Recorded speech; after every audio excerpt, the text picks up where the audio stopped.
When you guys signed your commitment to serve, you not only committed to protecting the dream, the American dream, you also get a own to piece of it. Yet, per a survey done by Rocket Mortgage, consisting of over 1,100 active duty personnel, veterans, and their spouses, more than 48% of them didn't even know of the biggest benefit to being in the military, being the VA loan itself. Not only have you earned the right to be able to turn in your barracks room or your rental for a home of your own, you have the right to own a home with 0% down. The VA loan is not just a housing benefit. Mastering it is the fastest way to turn in your military service into a long-term financial benefit. Today, we're going to crush the misconceptions holding you back, map out the clear process of buying your home, and show you how your property becomes a wealth-building tool during your military career, and then what to do when it's time to PCS over to your next duty station. So, who knows what the minimum credit score to buying a home is? 640. Okay, cool. That's one of the big major misconceptions. Per the VA Home Loan Guaranteed Buyer's Guide, there is actually no minimum credit score required. The only rule put in place is that there is to be no late payments within the last 12 months. But even there's a gray area. If you do have a late payment, say it was time for you to go to the field, you have no service, you can't get to your phone to pay, say, your card note. You just have to explain that to the mortgage company and say, hey, I was in the field, I had no service, but as soon as I got out, 2 weeks later, I paid that note and now I have had no late payments since. You explain that to them, show them that it wasn't a consistent problem of having late payments, that it was just a one-time error due to your military service being in the field, and then boom, you should be good for the most part. Who thinks the VA loan can only be used once? Per the VA Home Loan Guaranteed Buyer's Guide, you can actually use it multiple times. As long as you still have space within how much you're allowed to borrow, you can keep using it. Personally, my wife and I have used this 4 times and currently have 3 homes on our VA loan, which is pretty cool considering each and every home that we bought at every duty station, we put no money down.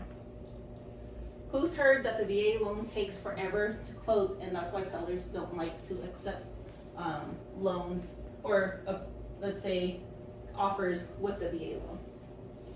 Did you know that the VA loan can close on average between 21 to 30 days, sometimes even faster, if you're able to submit your documents as quickly as possible to your lender?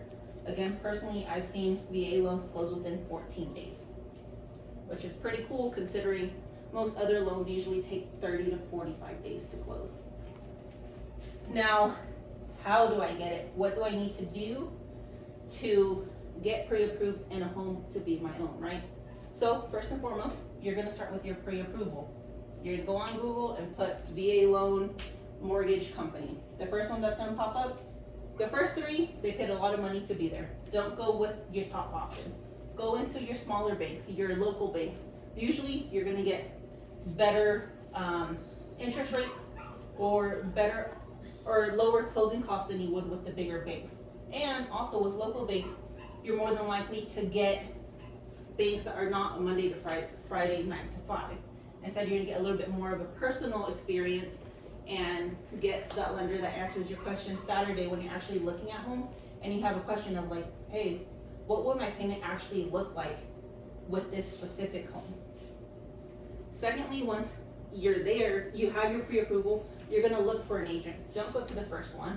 Interview a couple to make sure that the agent communicates with you the best way you understand and you actually like the agent. This is the person that you're gonna be talking to for the entirety of the process between looking for a home until closing and hopefully even at years after the fact, because it's a relationship that you build with your agent.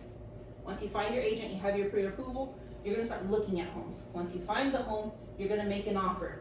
You make an offer, it gets accepted, great, now we're going into an inspection.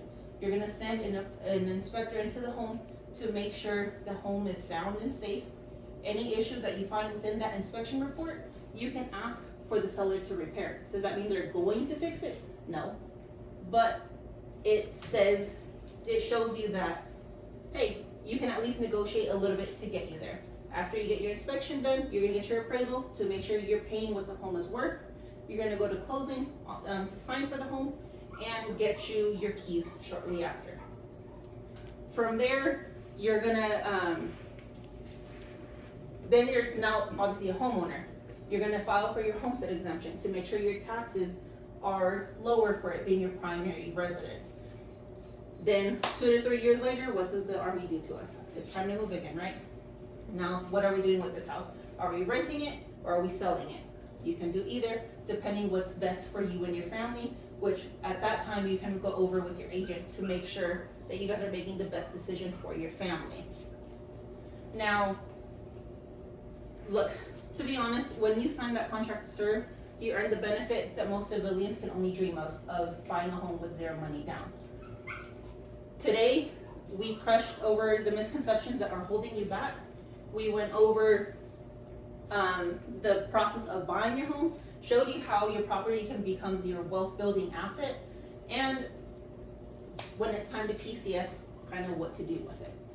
Don't let the myth dictate your future. Don't let a landlord build equity off of you and your hard work. It's time to claim a piece of something that you work hard to protect, and let's start building your financial future. Let's go get your keys, guys.